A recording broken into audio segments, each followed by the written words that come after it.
When it comes to food, Alice Waters is a legend. At 64, she has done more to change how we Americans eat, cook, and think about food than anyone since Julia Child. Alice Waters was only 27 years old in 1971 when she opened her French bistro Chez Panisse in Berkeley, California, today considered one of the finest restaurants, not just in the United States, but in the world. Waters has produced 8 cookbooks, but she's more famous as the mother of a movement that preaches about fresh food grown in a way that's good for the environment.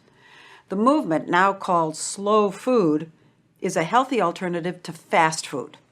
Well, you might think this appeals only to the Prius-driving, latte-sipping upper crust, but Alice Waters' ideas have gone mainstream.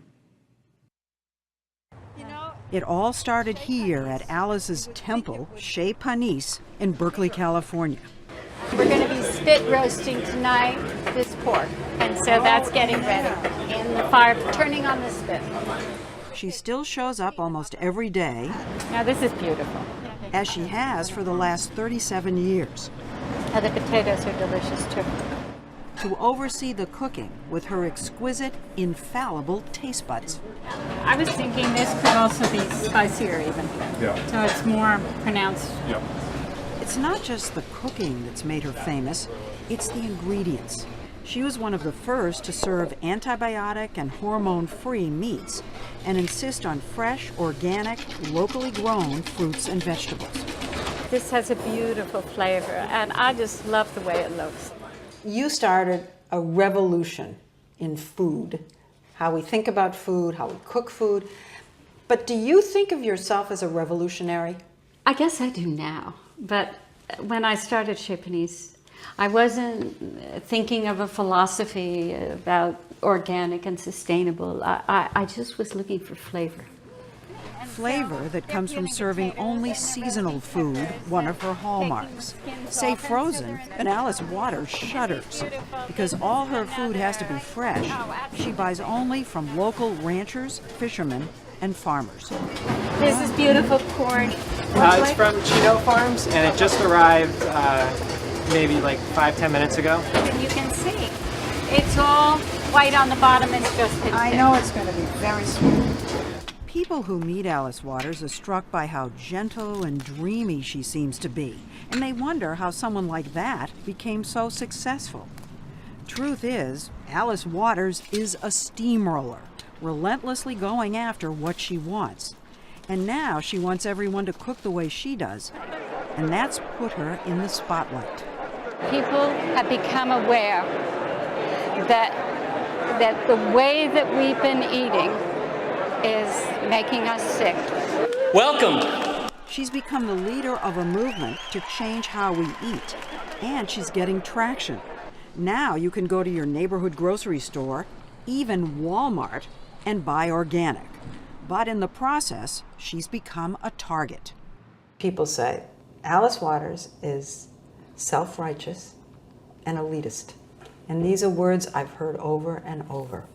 I feel that good food should be a right and not a privilege. And it needs to be without pesticides and herbicides, and everybody deserves this food. That's not elitist. Even as a little girl, Alice says, she had a keen sense of taste. But what turned her into a cook was going to France in 1965 and eating simple, healthy country food. She had her epiphany. Back at Berkeley, she was a hippie, involved in movements, anti-war, free speech, women's rights. But what she really loved was cooking and feeding her friends. And she still does. These are tlacoyos. One day last August, she took us to a Mexican food stall in San Francisco where friends of hers were making slow food to go with organic corn and lots of spices. You didn't tell me there was a bite. My eyes are watering. You have to have a taste too. Thank you. You realize two things when you travel around with Alice Waters. One is that deep down, she loves it when people eat. Isn't it, Tavon? My favorite thing, feeding the cameraman. And you can't resist her.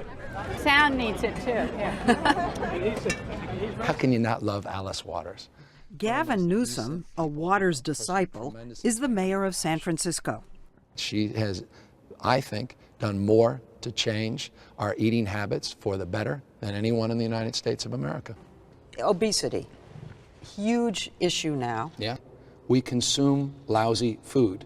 This is killing us. I mean, it really is. We have a drinking and eating problem in this country, not just in San Francisco. And this whole movement, to me, is the antidote for that.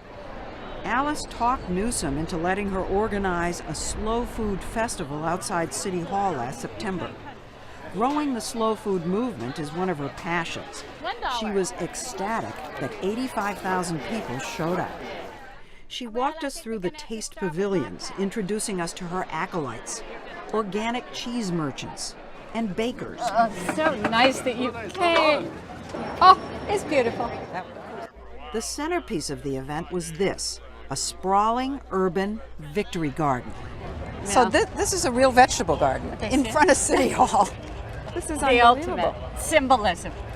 The garden, Alice's idea, was planted to encourage people to grow their own. So this is all the kale, and there's a little variety of broccoli. Broccoli? Broccoli. This is John. She brought us over to one of her favorite local farmers, John Legere, who uses only eco-friendly, or as Alice would say, sustainable methods. That day, he was showing off his specialty grapes. It's called Bronx Seedless. Now, are these more expensive? I have these priced at $4 a pound, and I think There's the rub. A common complaint about organic food, it's expensive. We make decisions every day about what we're going to eat. And some people want to buy Nike shoes, 2 pairs.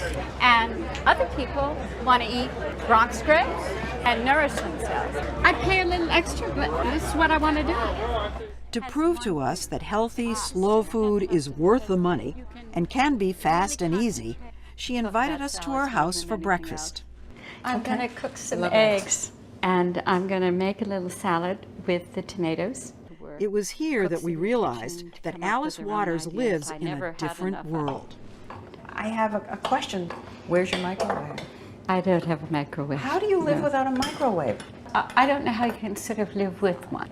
Okay, but how many stressed out working mothers have this kind of patience in the morning?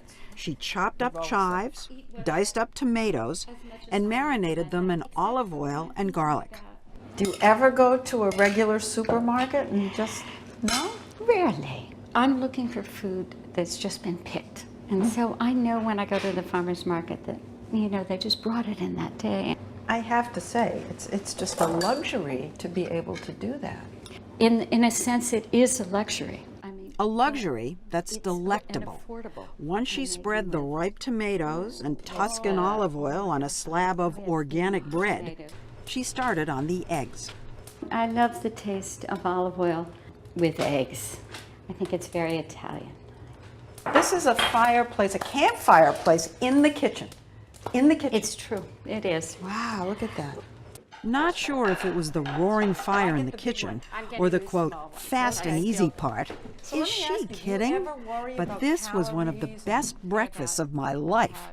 Eggs and tomatoes and crispy toast. Oh my gosh, it's so good. And how about this one? Looks nice. Look at that beautiful, perfect little top. Alice is already trying to influence the next generation by creating, guess what? Another garden, something she calls the edible schoolyard. This is an effort to bring kids into a new relationship to food. Yeah. It's 2 more pink ones in here. I found 2 green ones. Alice the Steamroller got a local middle school in Berkeley to create a course where kids learn about growing food right on the school grounds. What are you guys planting? We're planting strawberries. Cultivating the bed. Is this the most fun class that you have? Yeah. Definitely. But do you think you're really learning something important?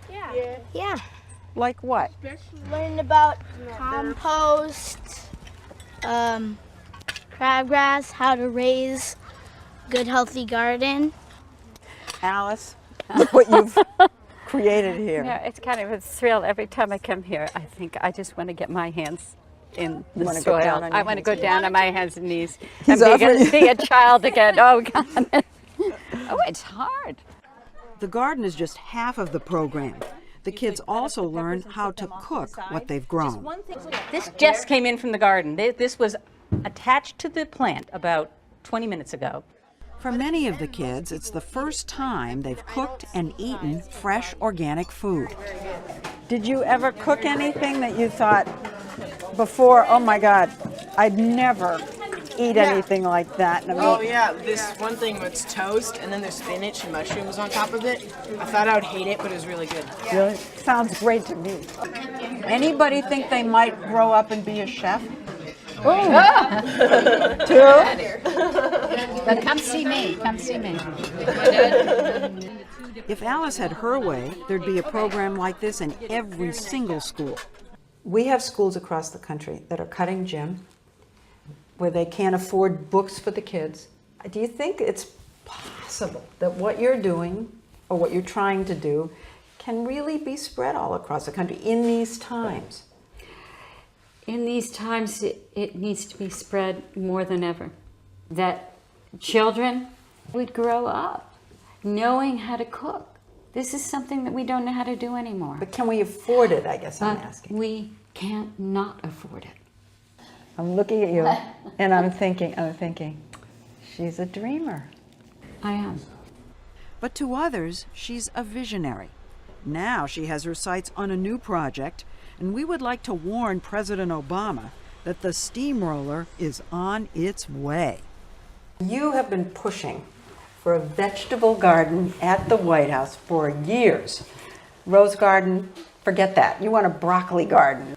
I have been talking nonstop about the symbolism of an edible landscape at the White House.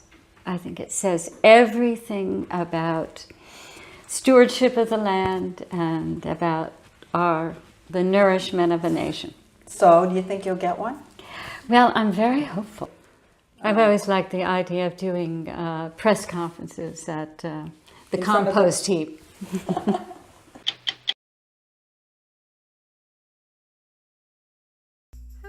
Every once in a while, but not very often, the energy and vision of a single person can transform a neighborhood, an art form, a cuisine.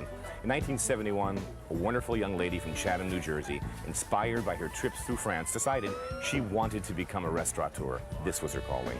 And based on a few simple ideas, the use of organic produce, supporting those farmers that grew that produce, a wonderful nurturing environment for her staff, and being a good citizen of the planet, this restaurant was born.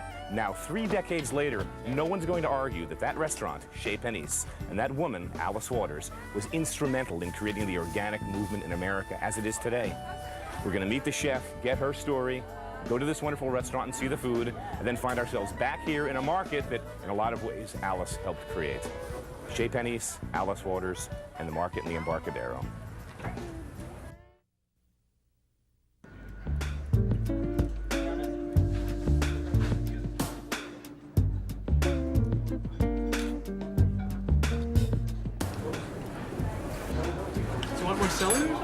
That's exactly what I was thinking. A little crunchy. I think it wants more celery. I think you want a little bit more proportion to the celery.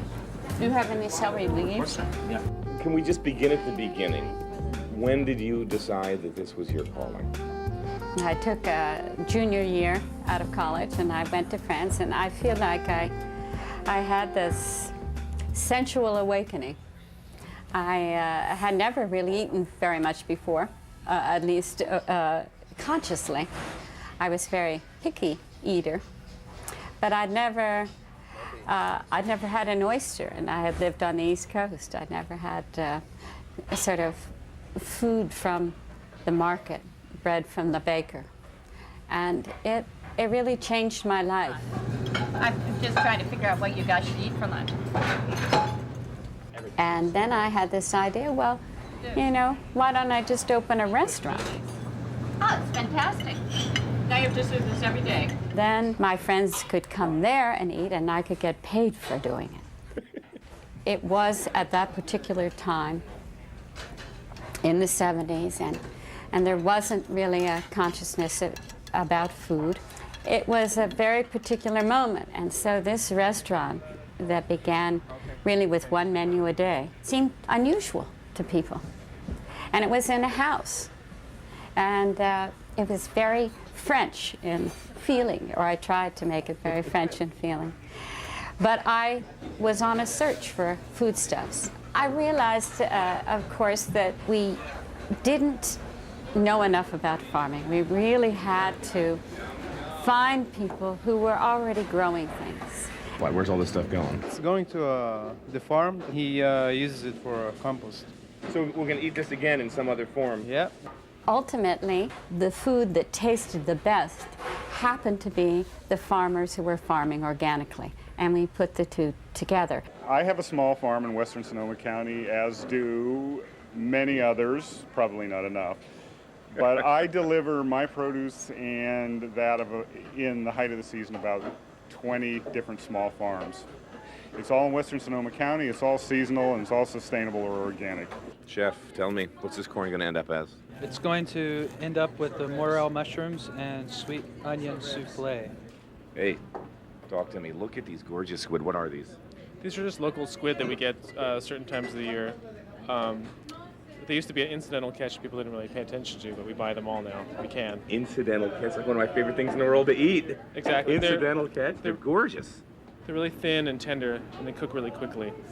You simply have what we think is the best we can make with the ingredients that have come that day. Are those the bingy potatoes? Those potatoes are just so great. Aren't they divine? They're just divine. The idea is to really look at the ingredients. A group of chefs gather in the afternoon.